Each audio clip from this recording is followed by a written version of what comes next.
As Nick Elliott prepares to kick off, Chris, have you got any predictions for the game? Certainly going to be a tough one today.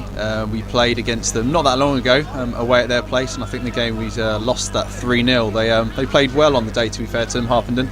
They're one of probably the better footballing teams in this division, so it's going to be tough. I think today is we have the ball on the right hand side here with Damien Nichols-Benson, whips in, played in and headed by edge of the box, and he looks to have a shot, but it's straight at Sansom in the Harpenden net, and that was good play there by Biggleswade number 8, Zach Guerfi. He always gives that option when the option is there to get on the ball. As Farrell's there and he looks to chip the Harpenden goalkeeper, but it's just wide from Kane Farrell after the keeper had come out, but unable to get possession of the ball. Plays a very neat ball forward and then squares it, and Harpenden get the shot away, but Robbie Ponting saves quite easily. The two defenders in fact with Jordan Wright is another player that likes to bring the ball out. As the ball clatters against the light that's just ahead of us, that was a bit close. Yeah, and he took out the cameraman. You're right there, Chris. Second week running. Into the middle, and it's a more chip ball in, as Jaden Irish wins the ball. And then Cooper takes a shot, and it's blocked out there for a Biggleswade United corner. He got over that well, Matty, to be fair to him. He was coming down from a high height, took his time, got over the ball, but the Harpenden defence managed to just about get in front of it and it's going out for a corner ball, so hopefully we can work a good corner and get on the score sheet here. He had quite a lot of time on that ball. I'm surprised that the Harpenden defence didn't close him down, but Yates looks to get the shot away, and he does, and it's high over the crossbar. But I think Robbie Ponting would have had that cup. Try to be everyone's second team. McLeish gets the shot away, but it's just wide of that right hand side post. Wide to Cooper, looks to get the ball in. It's low driven shot that hits against on the left hand side. And he looks to create an opportunity here, and can he get a shot away? He can, but that's well saved there by Robbie Ponting, and then Gaz Hunt clears the ball away well. Harpenden plays to Nick Elliott, who plays it back into Nichols-Benson, and can he get a shot away? He can, but it's just over the top of the bar there by Nichols-Benson. That was a great opportunity for Biggleswade United to take the lead after some great play there by Nichols-Benson and Nick Elliott in the attacking third for Biggleswade United. But it is eventually out for a Harpenden goal kick. We've got cameraman Chris here, and let's hear what his thoughts are of this opening half an hour. I think it's been, the majority has been all Biggleswade United. Very good possession football without too much of an end product. So we'll be hoping to actually convert some of these chances. As Nick Elliott drives forward, and can he get a shot away? He does well, and it's deflected and just outside the post there. As the Harpenden keeper was scrambling to get that, he doesn't manage to get a touch on it, but it is out for a Biggleswade United corner. Definitely want to restrict Nick Elliott getting the ball. Whistle won't be too far away. So we're approaching it almost the third minute of added time here. The free kick taken by the Harpenden goalkeeper as Cooper then plays it forward, and the referee has a look at his watch, chooses not to blow his whistle just yet, but he does now, and it's half time here at Second Meadow with the score still at Wonder what Stuart Bimson's thoughts, our assistant coach, will be on this first half performance. Obviously we haven't conceded, so that's a positive, but need to come out strong in the second half because Harpenden are doing well in the league this season. They'll certainly be coming out to get on the score sheet and to take 3 points away here from Second Meadow. So it'll be certainly up to Biggleswade United to take it to Harpenden in the second half. When the game against London Tigers a couple of weeks ago, it was 0-0 at half time, and they came out straight away from the break and went 1-0 up, and then the game finished 3-0 to Biggleswade United. So the early goal will be crucial to Biggleswade United getting the win. Yeah, I think when Biggleswade are on the front foot, they're a difficult team to beat. We certainly look to maintain possession, look to create those opportunities. The type of game that we try to play, we sort of keep in possession. It's one of those things whereby it always makes it difficult for the opposition to take those opportunities and to take the game to United. So it's certainly the onus is on us to really take those opportunities when they come along, because we certainly don't tend to give the opposition that many opportunities to score and to get in front. So hopefully we can get on the score sheet and get in front first. Fingers crossed. So join us for the second half on Biggleswade United's YouTube channel in 15 minutes after half time, and hopefully there'll be a few goals for you in the second half. Yeah, make sure to join us for the second half. Hopefully it will be a good 45 minutes of football.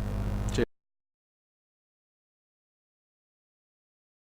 And drives down and plays it inside to Nick Elliott, to Jaden Irish, and back to Nick Elliott, who gets the shot away, and it's very well saved there by the Harpenden goalkeeper and pushed out for a Biggleswade United corner. But that was great play there between Jaden Irish and Nick Elliott. Yeah, that was a great interchange there by Jaden and Nick. Started on the left hand side there by Kane Farrell with a lovely little turn on the touchline. Hopefully Biggleswade United can get a goal here as we come into the 8th minute of the second half, still 0-0. The ball is whipped in to Joe Gorman, who gets a head on it, and it's a great save again by the Harpenden goalkeeper, and Joe Gorman almost on for his 3rd goal in 3 games.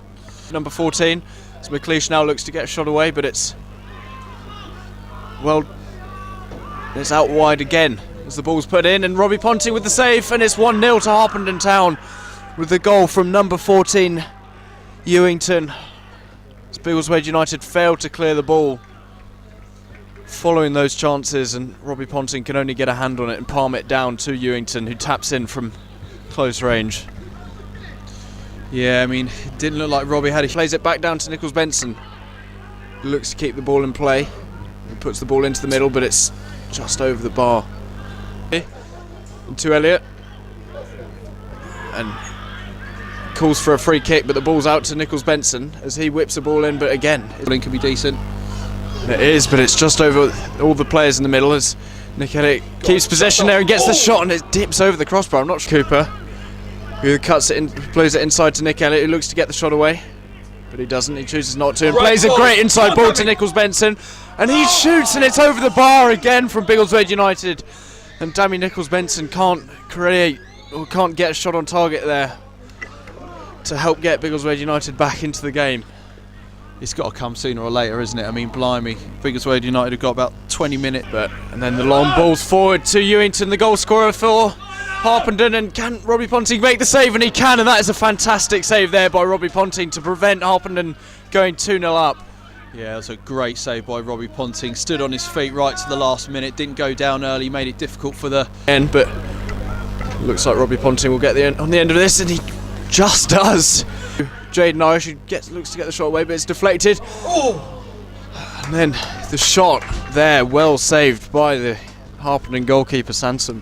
Yeah, great strike. Forced the keeper into a near post save, parried the ball out for a corner kick, and looks like Matty Cooper, number 11, is going to take this. Looks like he's going to whip this in. Nick Elliott there with the diving header effort as the ball is then struck by Gaz Hunt from long range, but it's deflected over by another Biggleswade United player and out for a goal kick. Yeah, it looks like Joe Gorman there just got on the ball, caught it lobbed forward, and they let it bounce, and it's taken under control there. It's well saved by Robbie Ponting, and Joe Gorman does well to clear it and prevent Let's see, will Robbie Ponting come forward for this? Because they need the goal, and there won't be many more opportunities for them to get in as we approach the 5th minute of added time in this second half. The ball's played into the middle, a low driven ball, but it only gets as far as the first Harpenden player as the referee blows the whistle for full time here at Second Meadow as Harpenden win the game 1-0 thanks to an early second half goal from James Ewington.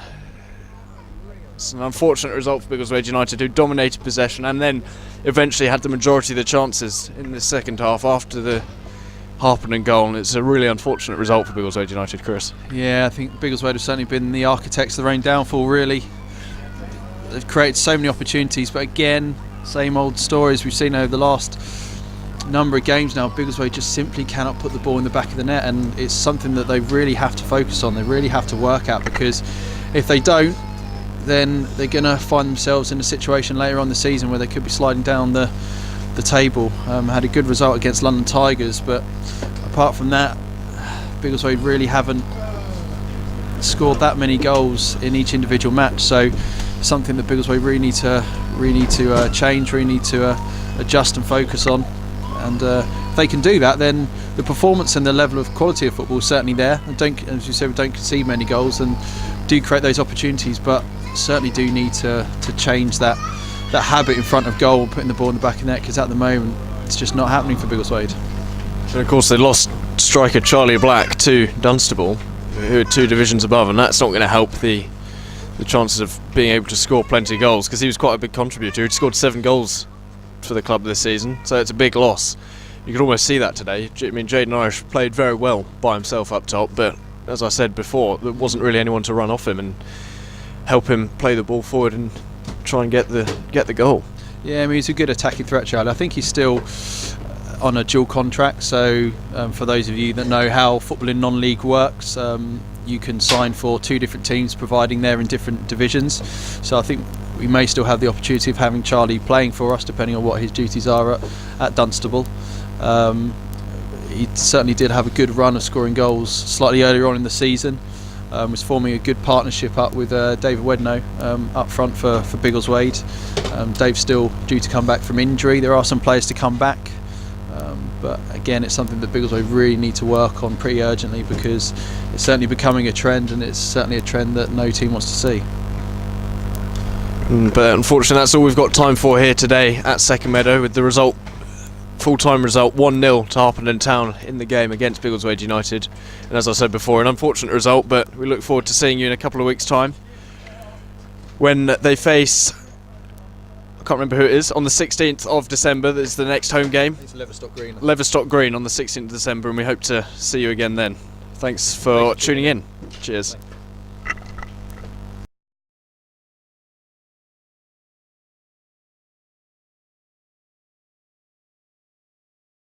Number 14, so McLeish now looks to get a shot away, but it's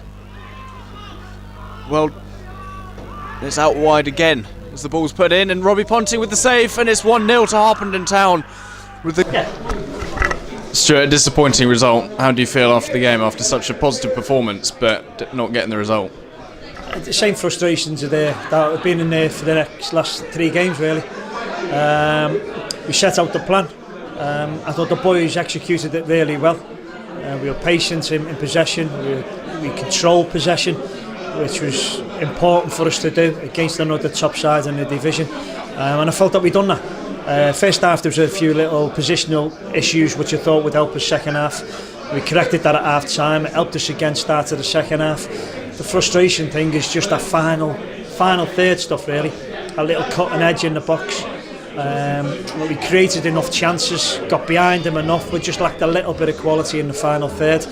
But we just got to keep doing it, we've got to keep on believing. I think us as staff, we will talk about it again. We'll have a look at the video footage so we can make honest decisions on what is needed. But the attitude and the commitment, I can't fault. They've ran, they've worked hard, they've listened, they've tried everything they can to implement what is needed to win the game.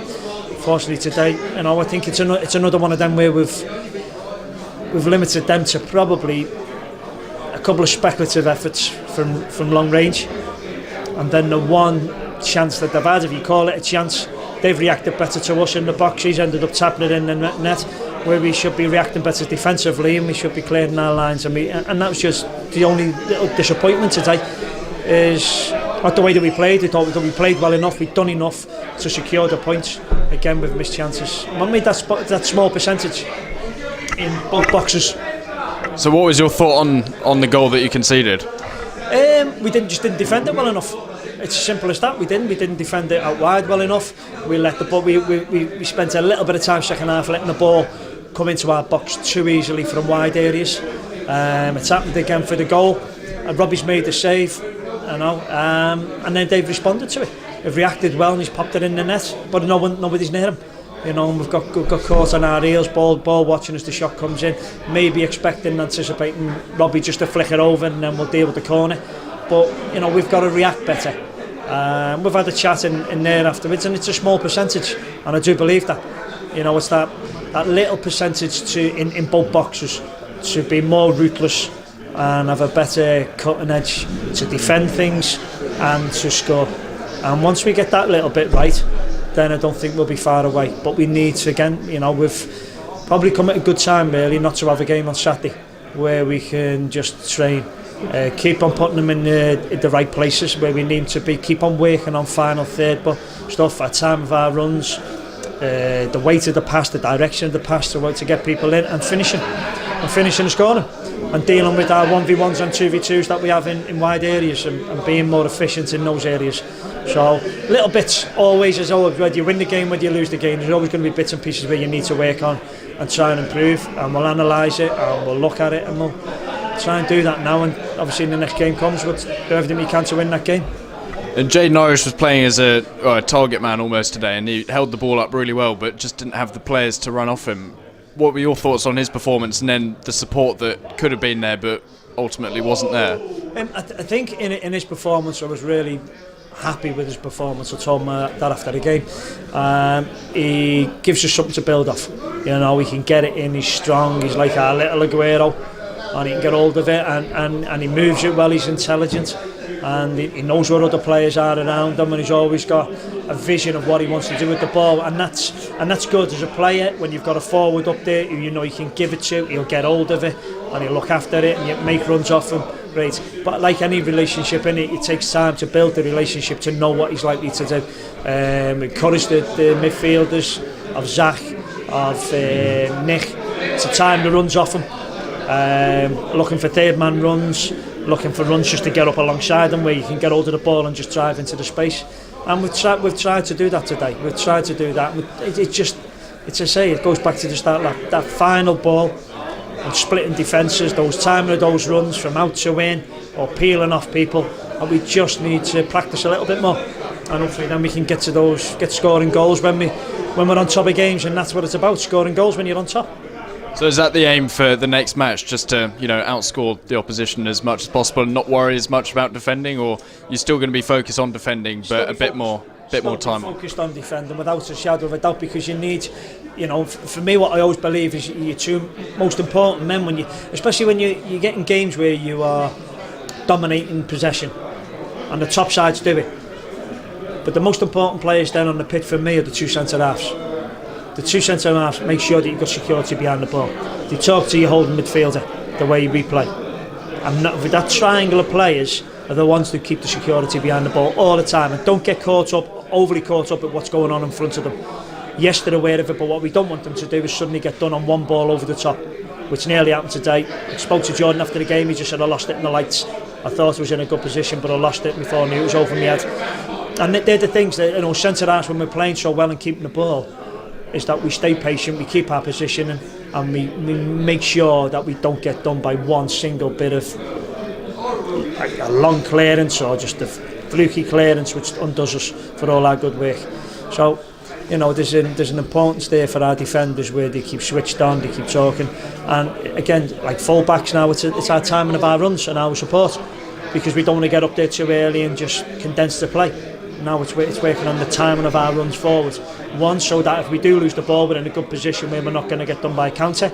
But two, if we start moving the ball to any particular side, then the timing, we can see the space and now we can explode into the space.